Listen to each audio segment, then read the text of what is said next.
Hello, আসসালামু আলাইকুম viewers. আমি আপনাদের সামনে আবারও হাজির হয়েছি নতুন একটি প্রোডাক্ট নিয়ে। আজকের প্রোডাক্টটি হচ্ছে gluta collagen pink whitening soap and gluta collagen pink whitening night cream. যারা স্কিনকে দ্রুত ফর্সা করতে চাচ্ছেন তাদের জন্য এই কম্বো প্যাকটি। এটিতে আছে একটি নাইট ক্রিম এবং একটি সোপ।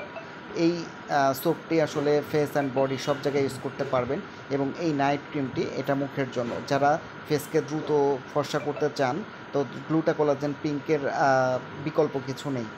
যারা রেগুলারলি এটি রাতে ইউজ করবেন তাদের স্কিনকে অনেক ফর্সা করবে এবং স্কিনের যে কোনো কালো দাগ সেগুলো রিমুভ করে দেবে এবং যাদের মেস্তার সমস্যা আছে বা ব্রণের কালো দাগগুলো আছে এগুলা এটাতে চলে যাবে। তো যারা এখনই এই অর্ডারটি অর্ডার করতে চান এখনই আমাদের স্ক্রিনে যে নাম্বারটি দেওয়া আছে এখানে সরাসরি কল করে আপনারা অর্ডার কনফার্ম করে দিন। থ্যাংক ইউ, ধন্যবাদ। আবারও নেক্সট টাইম নতুন প্রোডাক্ট নিয়ে হাজির হব। সে পর্যন্ত সুস্থ থাকবেন।